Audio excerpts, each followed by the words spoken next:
سن رکھو کہ جو اللہ کے دوست ہیں ان کو نہ کچھ خوف ہوگا اور نہ وہ غمناک ہوں گے، یعنی وہ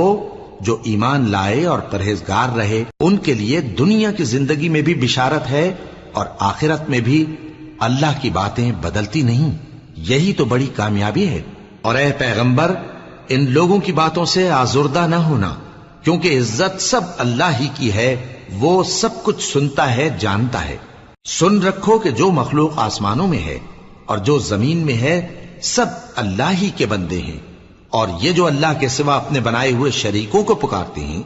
وہ کسی اور چیز کے پیچھے نہیں چلتے، صرف گمان کے پیچھے چلتے ہیں اور محض اٹکلیں دوڑا رہے ہیں۔ وہی تو ہے جس نے تمہارے لیے رات بنائی تاکہ اس میں آرام کرو اور روز روشن بنایا تاکہ اس میں کام کرو۔ جو لوگ قوت سماعت رکھتے ہیں ان کے لیے اس میں نشانیاں ہیں۔ بعض لوگ کہتے ہیں کہ